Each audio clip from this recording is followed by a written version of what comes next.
DA নিয়ে আবারও খুব গুরুত্বপূর্ণ আপডেট। তো ভিডিওটি 1 সেকেন্ডের জন্য স্কিপ করবেন না, পুরোটা দেখবেন। আর আপনি যদি আমাদের চ্যানেলের নতুন দর্শক হয়ে থাকেন এবং চ্যানেলকে সাবস্ক্রাইব না করে থাকেন, তো অবশ্যই চ্যানেলকে সাবস্ক্রাইব করবেন এবং আমাদের পাশে থাকবেন। তো ভিডিওটি শুরু করা যাক।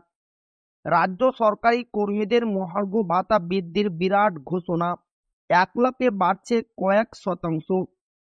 পশ্চিমবঙ্গে রাজ্য সরকারি কর্মচারীদের জন্য মহার্ঘ ভাতা ডিএ বৃদ্ধির ঘোষণা করেছে নবান্ন।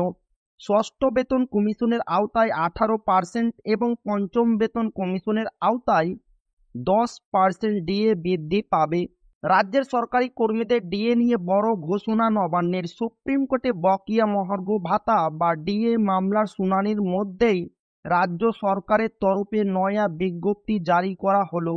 রাজ্য সরকারি কর্মচারীদের 10% মহার্ঘ ভাতা বাড়ছে। সুপ্রিম কোর্টে বকেয়া মহার্ঘ ভাতা মামলার শুনানির মধ্যে রাজ্য সরকারের তরফে নয়া বিজ্ঞপ্তি জারি করা হলো। কবে থেকে সেই বর্ধিত ডিএ কার্যকর হবে, বড় ঘোষণা নবান্নের।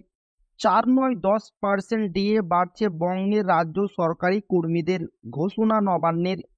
কবে থেকে মিলবে এই বর্ধিত টাকা? রাজ্য সরকারের তরফে জানানো হয়েছে, এপ্রিলের শেষে ষষ্ঠ বেতন কমিশনের আওতায় 18% হারে মহার্ঘ ভাতা পাবেন। রাজ্য সরকারের অর্থ দপ্তরের তরফে জানানো হয়েছে যে রাজ্য সরকারি কর্মচারীরা পঞ্চম বেতন কমিশনের আওতায় আছেন, তাদের 20% হারে মহার্ঘ ভাতা বাড়ছে। 2022 সালে কলকাতা হাইকোর্ট নির্দেশ দিয়েছিল যে 3 মাসের মধ্যে রাজ্য সরকারি কর্মচারীদের বকেয়া ডিএ মিটিয়ে দিতে হবে। তবে রাজ্য সরকার সেই পথে হাঁটেনি, সুপ্রিম কোর্টের দ্বারস্থ হয়। একইভাবে 18% হারে ডিআর পাবেন অবসরপ্রাপ্ত রাজ্য সরকারি কর্মচারীরা। সুপ্রিম কোর্টে যে ডিএ মামলার শুনানি হলো, সেটা পঞ্চম বেতন কমিশনের আওতায় বকেয়া মহার্ঘ ভাতার কেসের। যে বিষয়টি নিয়ে 2016 সাল থেকে আইনি লড়াই চলছে। তো এই ছিল ডিএ নিয়ে খুব গুরুত্বপূর্ণ আপডেট, যা আপনাদের মাঝে শেয়ার করলাম। তো ভিডিওটি ভালো লাগলে অবশ্যই আপনার বন্ধুদের শেয়ার করবেন, যাতে তাদেরও উপকার হয়। আর আপনি যদি এখনো আমাদের চ্যানেলকে সাবস্ক্রাইব না করে থাকেন, তো অবশ্যই চ্যানেলকে সাবস্ক্রাইব করবেন এবং আমাদের পাশে থাকবেন। তো আবারও দেখা হবে ডিএ রিলেটেড খুব গুরুত্বপূর্ণ ভিডিওতে।